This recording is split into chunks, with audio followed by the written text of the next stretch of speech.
Thank you very much for having me today. My name is Mateo Vela squez Giraldo. I'm a fourth year student at Hopkins. The name of the paper is Genetic Endowments, Income Dynamics, and Wealth Accumulation over the Lifecycle.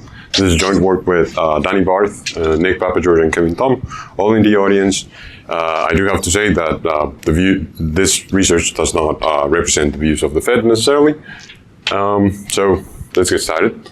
The motivation for this paper is that it's important for us to have a good understanding of life cycle wealth accumulation for a variety of reasons. For instance, if you want to study the distribution of wealth, intergenerational wealth dynamics, or the challenges that we might face from an aging population. And also, having good models of wealth accumulation will help you understand or predict the impacts of policy that tries to address any of the above. A tricky part of coming up with models of wealth accumulation is just how much heterogeneity we see in wealth. This is the distribution of retirement wealth in the Health and Retirement Study, and as is well known, there's a lot of heterogeneity in there. And so, to address the question of, how and why do people show up at the end of their working life with such different levels of wealth, different papers have tried to incorporate a variety of types of heterogeneity into their models, different types of human capital, financial literacy, different preferences, and each in their own right have found this particular differences or dimensions of heterogeneity to be important. But then we're left with a couple of questions, like how are these characteristics related to each other? Are they distributed in the population in ways that generate compounding effects? Also, how heritable are they? And how do they interact with the environment? A parallel development has been the availability of molecular genetic data. And so we can now measure its variations and, as you know, estimate associations with outcomes of interest. In particular, in this paper, we're going to be looking at the EA score, which, as you know, it's a polygenic score built to predict educational attainment. And what we're going to do in this paper is we're going to include the EA score into a wealth accumulation model. Why would we want to do this? Well, the way I see it, it's because we find complementarity between this genetic data and the wealth accumulation model. On the one hand, bringing the EA score into a wealth accumulation model helps us understand heterogeneity. And also, well, given its predictive power, will also hopefully improve the fit of the model. And on the other hand, in the other direction, bringing the model into the analysis of genetic data will enhance our ability to conduct gene environment analysis in ways that I will show you later today. So why focus on the EA score? Well, as you know, it has a good predictive power for educational attainment, but also it predicts a host of socioeconomic outcomes beyond educational attainment, like income, wealth, and labor supply. And the effects are large, like one standard deviation is associated with a 3.2% increase in income, and also a 5 to 12% increase in wealth. Also, interestingly, as we have discussed, these effects are moderated by the environment, and not only at the family level, like with parental investment or socioeconomic conditions at early ages, but also with things like what kind of pension arrangement do you have, or the conditions in the labor market, and what kind of traits are valued at the moment you hit the labor market. So these are policy relevant environments that we could think of varying if we had preferences over these socioeconomic gradients that we observe. I want to spend a little bit of time in this paper by my co-authors that will guide some of the modeling choices that we will make. And so they found an association between the EA score and wealth. And an interesting part of their paper is that they look at potential mechanisms. And they find that wealth allocation seems to play an important role, in the sense that the EA score predicted stockholding, and also for people who had a defined benefit pension, the association between the EA score and wealth seemed to flatten. So it hints at a facility for people to allocate their wealth in more advantageous ways. Also, it is consistent with a different set of evidence that they found in which they look at economic expectations about the future. And they found that people with high EA scores, when asked about future economic developments, gave answers that we're more aligned with objective measures about the past. If you took objective measures based on past frequency of recessions or past stock market returns, they found their responses to be closer to that. So again, it's consistent with them having a higher facility of making economic plans about the future. In the previous presentation, we also saw an effect of higher EA scores being associated with them going into fields like statistics. So there's suggestive evidence of that. So what we do is we build a lifecycle model of income dynamics, savings, portfolio choice, and retirement. And we incorporate the EA score into different parts of the model as a driver of heterogeneity in earnings, the utility cost of labor, to just capture that people might be doing different jobs and might have different costs to extending their working life. Also to financial barriers to stock market participation and to the returns that people get from the stock market. And then we're going to use the model to perform counterfactual policy experiments, analyze responses, how it shapes, how genetic gradients are shaped, and the different mechanisms that generate those socioeconomic gradients. We think this contributes to the literature in different ways. First, in terms of the heterogeneity dimensions that I motivated first, including the EA score and associating it with those dimensions of heterogeneity and estimating the effects or relationship of the EA score with those dimensions in a way that best matches the data teaches us something new about the correlations and the covariations of those different dimensions of heterogeneity, and also begins hinting at their potential heritability. One important caveat is that in this paper, at the moment, we don't have parental investment and socioeconomic environment at youth, but it's still hinting at heritability. A second contribution is that we're bringing genetic data into structural dynamic choice models, and this, we believe, is useful because, as we said before, this relationship between genetic endowments and socioeconomic outcomes is mediated by the environment. And a recent literature has started finding useful to have economic models to think through those interactions. We'll see a nice paper of that later today that examines that relationship in the context of parental investment. But what we bring that we think is new to the table is that we incorporate the modeling of choices as optimal reactions to observed endowments and environments. What that lets us do is change some policy conditions and see how people react to them and analyze how the associations between genetic endowments and socioeconomic outcomes react, incorporating the endogenous choices that change. A third thing is, since we're modeled in a framework of utility maximization, our model is going to give us a measure of welfare. And this is useful because the socioeconomic outcomes that we might measure might not be telling the whole story of how these different endowments might be generating differences in how people are doing throughout their lives. So those are the contributions of the paper as we see it. I'll skip the preview. To tell you a bit about the data, we work with the Health and Retirement Study. As you know, it's a panel of older Americans. To be genotyped, you had to survive until 2006, so that's a source of selection.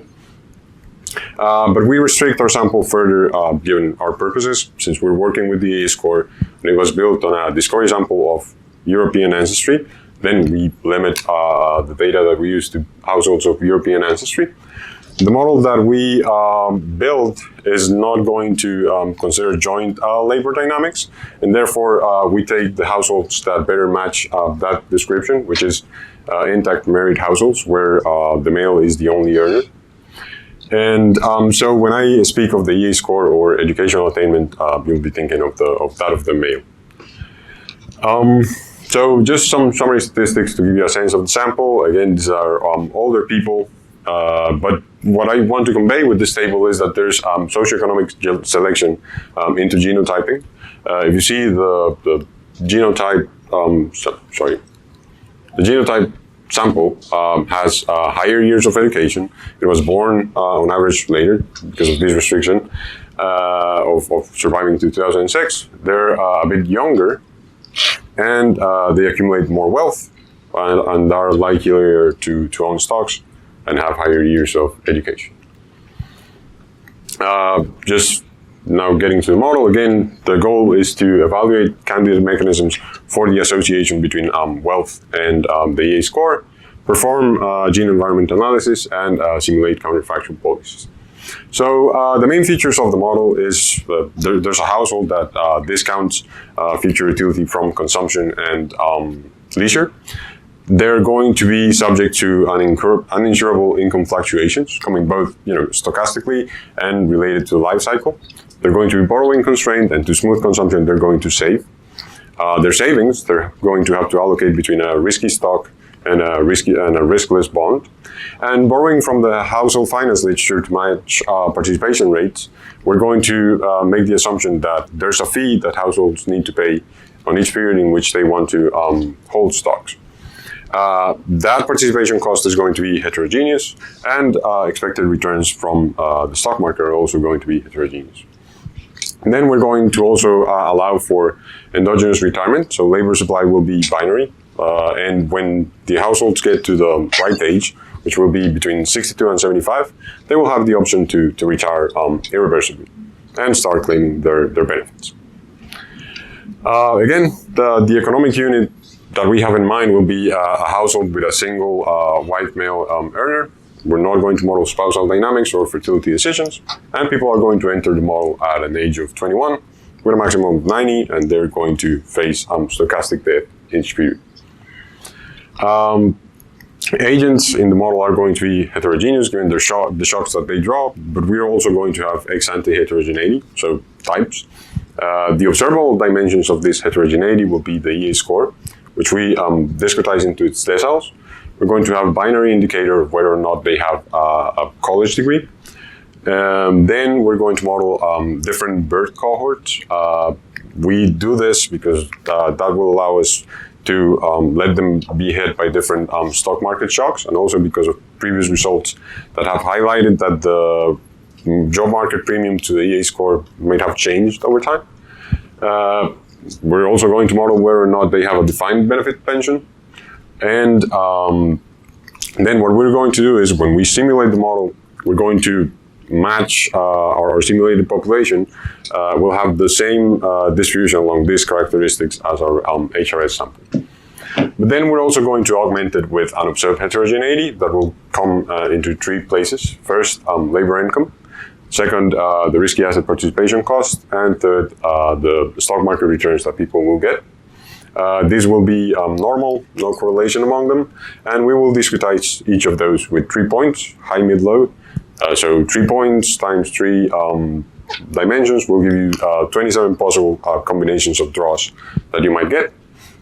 So each of the individuals in this simulated distribution that matches the HRS, we're going to expand to 27 individuals, one with each of the unobserved heterogeneity draws. And this will give us a total of around 5,000 ex-ante different types. So why all this heterogeneity and where will it show up, specifically the EA score? First, in wages, log wages will be a function of observables, and then a fixed effect that is going to be the unobserved heterogeneity draw for income, and a time-specific, individual-specific stochastic shock that will be normal. Then the fixed cost of stock market participation, which again is the fee that they have to pay each time in which they hold stocks to match limited participation, is going to be an exponential of an affine function of college education and the EA score, also the unobserved heterogeneity drop for that particular dimension. Stock market returns, we're going to assume are different per person, but they will all be based on the S&P 500. So the specification that we are assuming is the log return that individual I gets is the log return to the S&P 500, but we're also going to include some investing in efficiency. And what we're trying to capture with this is maybe you're getting a mutual fund with higher fees, Maybe you're trading a lot and incurring to a lot of transaction costs. Maybe you're under diversified and therefore are getting a lower Sharpe ratio. So this will be a score that will be between 0 and 1. If it's 0 and you're not inefficient, you will get the market. If it's 1, your log returns will be mean 0. That's the idea. And the efficiency score we're going to model with a logistic function, so again between 0 and 1, of an affine function of education, the EA score, and again unobserved heterogeneity. Finally, each period in which you work, you're going to get an additive disutility of labor, and that's going to be a function of the EA score and education.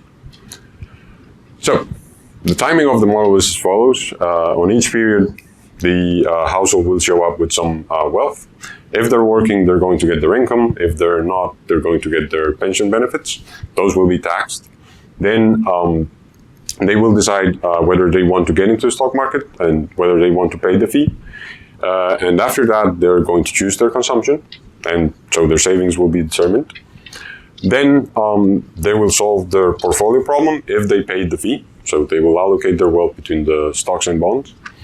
If they didn't pay the fee, everything will go into the risk-less asset. Then after that, if they have not retired yet and they're between 62 and 75, they will have the option to decide whether they want to irreversibly retire starting the next period. And then at the end of the period, stock market returns will realize and capital gains will be taxed. And we move on to the next period. So the parameters that we use for the model, well, we fix some externally dealing with preferences and taxes. Then the income process we calibrate, we estimate it using the Social Security Administration data. And the ones that we do estimate inside the model with the simulated method of moments are the specifications that I just showed you for risky asset returns, financial participation costs, and the utility cost of labor. So those transformations of affect. Yes? A quick clarification. What do you do with housing? What do I do with housing? We're not modeling that at the moment. That will be part of wealth. Sorry? It's going to be part of wealth. Yes, we include it in our measure of wealth, but we're not currently modeling housing decisions. Okay. So that's so what we're going to estimate inside the model are those specifications relating education, the EA score, and unobserved heterogeneity, its variance, with these 3 dimensions of heterogeneity. What we try to match is the wealth distribution between ages 60 and 70, the distribution of retirement age, and some auxiliary regressions to get the relationship between log wealth, binary stock market participation, and binary retirement with the EA and college. So then what we do is just, with every candidate parameter, simulate the model and try to get the ones that more closely match the HRS. This is our fit, and this is a work in progress. We're still trying to learn from the estimates and revise to improve it. The wealth distribution, we're doing fine above the median, but below the median, we're underestimating the amount of wealth that people are accumulating. We think this has to do with a problem with our income specification, that it's overstating the variance of the fixed effect and leading to some people having very low incomes, and that's where this is coming from. That's consistent with this coefficient here, which is we're overestimating the role of income for wealth. So again, we're trying to improve that. Stockholding, we're getting mostly right. The auxiliary regression, we're matching well. And the stock ownership rate is also a good match. In terms of retirement, the relationship with EA score and college looks okay, but we're overestimating the fraction of people who retire early. So again, we're revising these. But let me show you this are our estimates visualized in terms of those primitives that I told you we were going to estimate. So each of these pictures has the EA score in the x-axis and the relevant dimension of interest on the y-axis.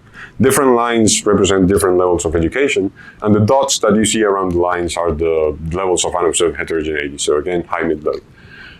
First, with participation costs, we're we get magnitudes that are consistent with the household finance literature, so between $300 and $150 per year to enter the stock market. We do see a relationship with the EA score and a little bit of unobserved heterogeneity. For stock returns, we do see a big association between the EA score and stock returns. One standard deviation can take you from 0.03 to 0.04 in terms of expected log returns. There's also an educational gap and substantial unobserved heterogeneity, again, just because the wealth distribution is so spread and which should take right tail. And for the disutility of labor, we're monetizing it. So the way that I'm presenting it here is, how much would a person consuming $40,000 in 1 year be willing to pay to take it away for 1 year? So it's around $15,000, and it slopes down with the EA score. So people with lower EA scores were getting a higher disutility of labor. So with this picture, what I'm showing you is what we have learned about correlation between these different dimensions of heterogeneity, what we think the EA score is bringing to this estimate, and also it's hinting at maybe the heritability of these dimensions. It's not perfect because we're, again, not including parental investment and socioeconomic environment, so we wouldn't interpret as causal. But we do think that this kind of picture would be interesting to somebody building an OLG model, for example, and trying to think about intergenerational linkages along these dimensions. But those are the primitives. How do the socioeconomic outcomes look? Here I'm showing you median wealth at age 65 for different levels of the EA score. And the black solid line is our baseline estimate, so our positive gradient, as has been found before. And what we're asking with this picture is, well, how important is each of the effects in generating this gradient? So if we make we plug the EA score into all these different places of the model, if we made all those coefficients 0, we will get this light gray line. It is not completely flat because of composition effects. People with higher EA scores have higher education. But what we can do is take them out one by one and measuring how important the effect is in generating the gradient by seeing how much it flattens when we take it out. So right out of that, you can notice that this solid dark gray line and the solid and the dashed dark gray lines, which are when we take out the disutility effects and the cost of participation effects, don't move too much. So those are not very important in generating this gradient. What does matter a lot is the return effect. And when we take that one away, we get to this dot dashed line. And you see that above the average EA score, it gets you almost closer, almost all the way to the no effects line. And it gets you almost midway below the average EA score. So the takeaway, and what's missing, the part that's missing is income, which is this dotted line that we see doesn't matter too much above the average EA score, but matters a lot below the average EA score. So the takeaway from this graph is we're getting a positive relationship between the EA score and wealth. It's mostly about returns and about income below the average EA score. Now, again, that's just a socioeconomic outcome. That's not telling us how differently these people are faring throughout their lives. And also, it's not telling us how important each of these effects is in terms of welfare. To look at that, we look at compensating variations in the following way. We take people at age 21, when they enter the model, we have their value function, so we can tell them, we're going to make the coefficient on the EA score in different places, for instance, income. We're going to make that coefficient 0. How much would we need to compensate you for that? And so if you have a high EA score, that's hurting you, so you would need to be compensated. If you have a low EA score, you would be willing to pay for that. And the steepness of that line is telling you how important is that particular effect is in driving heterogeneity in welfare along the EA score dimension. And with these pictures, we can see that it's mostly about income and labor disutility effects that's driving the welfare differences along the EA score. surprisingly, we see that the returns and participation costs almost don't are very flat. So they don't matter as much in generating heterogeneity in welfare, despite me having just showed you that the differences in wealth are mostly driven by the return. So this tools this sort of analysis is what we think that this sort of structural modeling can bring to gene environment analysis. So to further illustrate that and make the point about counterfactual gene environment analysis, we're going to do some counterfactuals, and the idea is a very topical theme of trying to reduce the cost of the social security system. Two alternatives that you might consider is, well, one, let's just make people retire later, so shift the benefits forward in age. The other one is just leave them as they are, but just slash them. And so we're going to do those two and ask, how people adapt, who's hurt more by the change, and also why. The first policy, as I just told you, is, well, in the current system, people can start claiming, retiring and claiming Social Security benefits at age 62. But if you work longer, your benefits go up till the age of 70. So the policy change is just shift the formula that computes your benefits according to your age 5 years forward, right? And this reduces costs by making people work and contribute into the system for longer, make them claim for a lower period of time, and also it might induce them to retire at lower benefits. This is the response. So people do retire later because of the policy change, but also the fraction of people who retire with the lowest amount of benefits, so at the earliest stage, which was 62, and now it's 67, jumps from 50% to 70%. So they are retiring with lower benefits.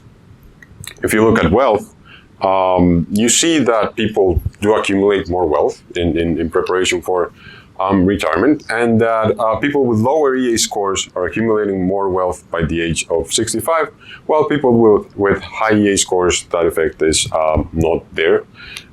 The reason for this is these people in the previous policy experiment, in the previous setting, in the actual social security system, would already have been retired, so running down their wealth by age 65. But now they're still about to retire, they haven't retired yet, and are still building up their wealth. The people with high EA scores, there's no change, they wouldn't have retired by then. But a policymaker might see this and might say, well, they're coping well with the change. There's the people with low EA scores are saving more. This is good. We're not hurting them as much. But again, you have to look at welfare. And we do that with compensating variations again. We take people at age 21, give them a controlled level of wealth, and ask them, there's this policy change, how much would we need to compensate you for that? And that's what we're answering with this base graph. And you see that the compensating amounts slope down with the EA score. So you're hurting people with lower EA scores more. But then again, the question is, well, why?